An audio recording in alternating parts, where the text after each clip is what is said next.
Hello,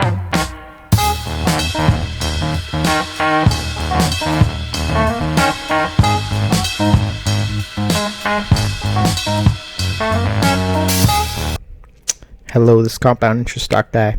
Today in this video we're going to be talking about ZENABIS Operational Update, ZBISF in America, or ZENA in Canada. So stay tuned. If you're new to the channel, don't be shy. Subscribe. Make sure you hit the like, the thumbs up. Appreciate it. I put a lot of time into making these videos, so it means a lot when you guys hit the thumbs up. Want to disclose I'm not a financial advisor. This is just for entertainment, information purposes. Do not buy or sell based on anything I talk about. Buy or sell after you did your own research, due diligence, and you like the investments you're pursuing.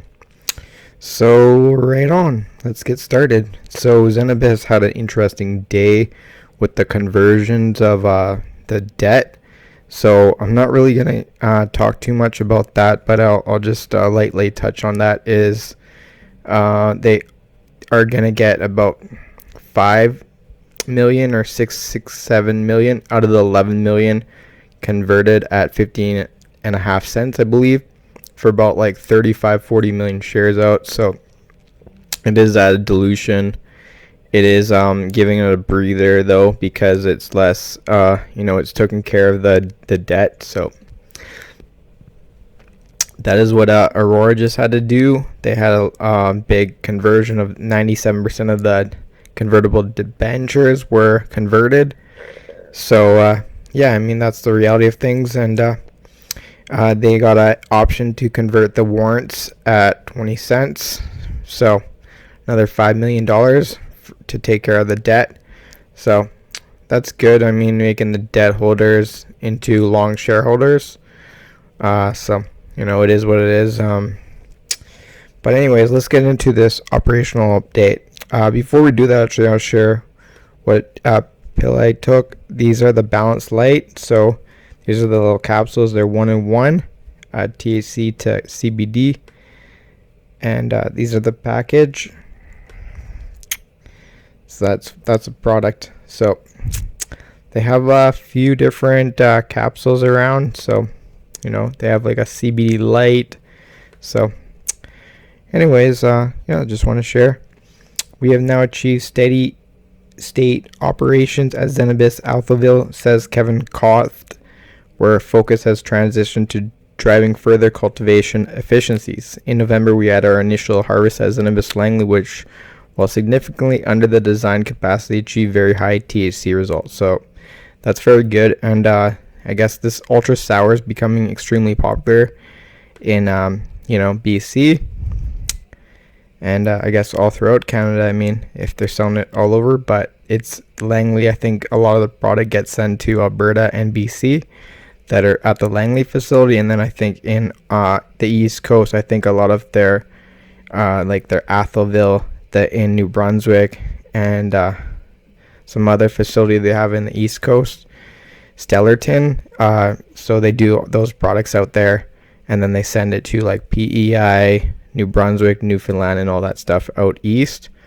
But then for Ontario, I'm sure, I guess it comes from all over maybe, but probably a lot of it, the flower would be sent from Langley, because Langley will eventually be very big, but it's not huge right now. But that Atholville is getting a lot of kgs, but we're going to discuss that. So they realized in November 32 kilograms grown, so that's pretty good. Is a little bit below.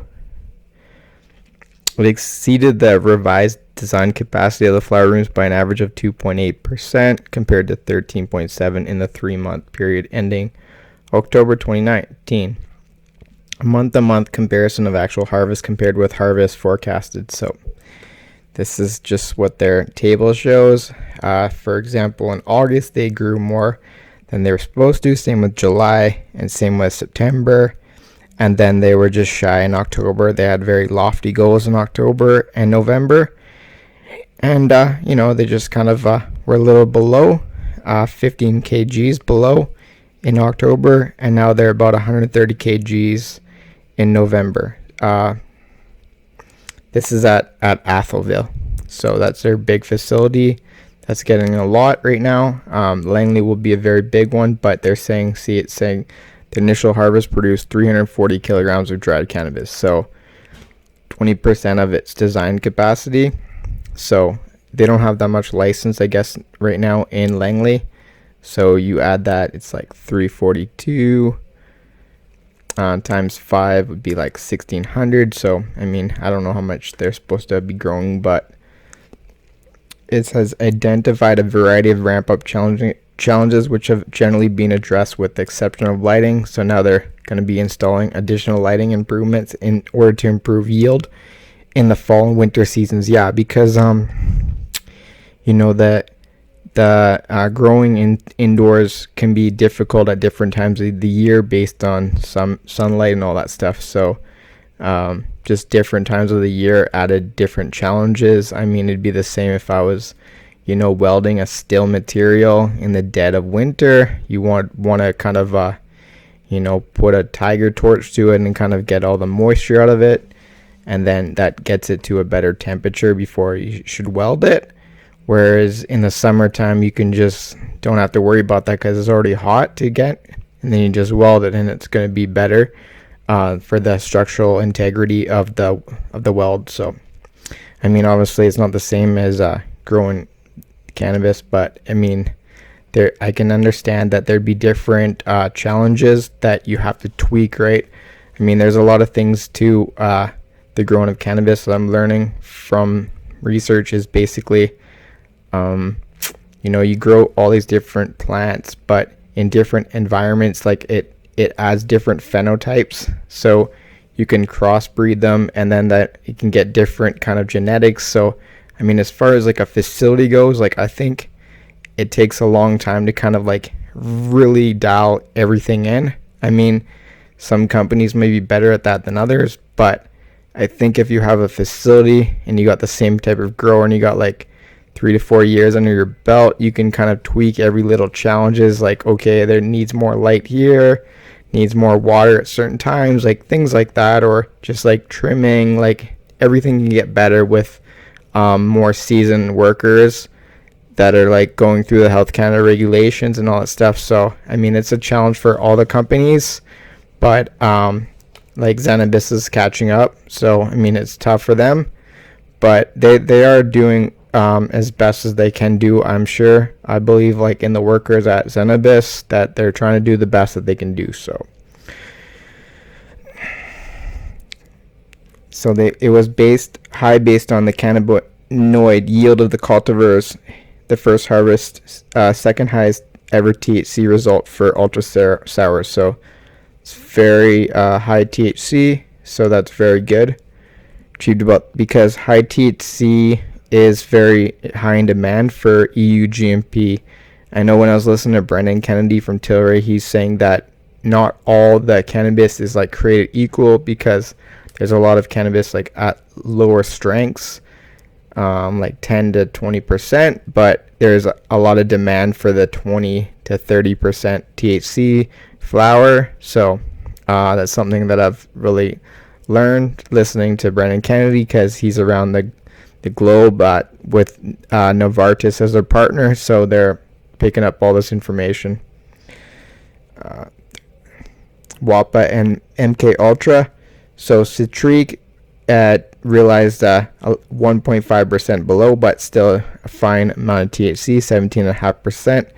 MK Ultra did better than expected, 22.8%, and Sensi started just a little bit below at 15.5%. Excuse me. And Ultra Sour, 26.5%, and its maximum expected was 21%, and WAPA 19.7%, 1.7% more than they expected at 18%. So that's good to know. Seems as though they did pretty good, other than a little bit below on Sensi Star or Citrique. But that's like going through their first yield. It has to tweak things, right, and they'll get it dialed down. So I'm looking forward to the results in the future. ZENABIS completed 15 harvests at ZENABIS, one of it harvests at ZENABIS Langley and one harvest in Stellarton. Yeah, Stellarton, another one. So this is their scale. So forecast for July is 1212. Actual 1238, so they did 26 kgs more. And in forecast in 5079, and they did about like 420 kilograms more. And then September, they forecast 1731, and they did about 350 more at 2089. And then in October, 3758, and they were below in October of about 200 kgs at 3586. And then November, they're a lot below. I'm not really too discouraged about the fact that they're below. I mean, for a month, that's still very reasonable, right? I mean, 3,300 kilograms. I mean, times it by 3, and that's 10,000 kilograms for the quarter.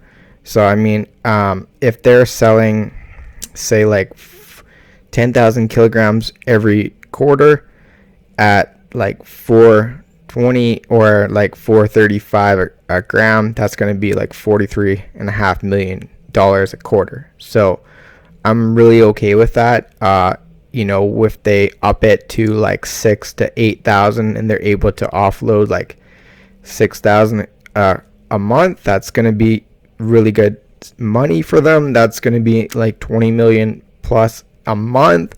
So I can see them being very profitable at that kind of numbers. So anyways, so it's below 500 kgs in November, and then December is 4,200 kgs. And just based on the fact they're below, I mean, there's a chance that maybe the harvests are going to be all coming out in December, or they're still below expected because they had such high forecasts. So it's hard to say. I wouldn't really bet on them beating 4,200 kgs, but there's still a chance that they could. But I'd be more realistic to think about like 3,700 to 4,000. And then in January, 3,576. I mean, maybe like 3,000 to like 3,500. So I don't know. I'd like to see them beat it, but I mean, maybe they are. But I'm just want to be a little pessimist side, just so I'm kind of looking at it at a negative view, so that I'm not getting my hopes up, and that I'm expecting like aligned with the market. So ZENABIS intends to provide monthly cultivation results for ZENABIS Langley upon receipt of all cultivation license amendments for these phases. At stable state, once ZENABIS completes the construction of licensing of its facilities and enters into steady state production, harvest for will no longer be provided. Yeah, so they're not going to be doing this forever. They're talking about when they're more at a more steady rate, where they're doing, say, like 12,000 kilograms every quarter. They're just going to announce what they do for the quarter. They're going to say, yeah, listen, we produced 12,000 kilograms, and then we sold like 6,400 kilograms, and then they sell like, we sold it at $4.35 per gram and all that. So part 1 and 2 are licensed and operational. ZENABIS has reached substantial completion on part 2B. ZENABIS has submitted a cultivation license amendment for part 2B in December 2019. So that will be good. Part 1, part 2B is 39,400. So license on operational submitted. Part 2B. Okay, right. The 14,800. So that'd be beneficial for them. So that's interesting. Like, it's like 4,400, and they're not growing it very good. Based. They'll get back. They'll get up there. But 50,000 kilograms. So every month should be about 4,000 kilograms out of Langley. So when that's going at full speed, that's going to be very big dollars if they can really, keep good market share and more stores across Canada. I think that's going to be making them a lot of extra cash, because at Langley it's very low cost per gram, same type of mentality as Village Farms. So I can't speak. It's not maybe at the same level yet as Village Farms is, but I mean that greenhouse could potentially be extremely big money maker for this company. So they expect to use ZENABIS Silverton as a fulfillment center and packaging processing facility upon receipt of this license. So that's good. Processing facility. So I mean, processing. I mean, I don't know what they're processing. Maybe they're making. I think they're doing edibles and stuff. Maybe at that facility. They continue to focus on becoming cash flow positive. Conversion is under review to assess whether its analytical and laboratory services are justified by market demand. So if they would convert it to analytical and laboratory services.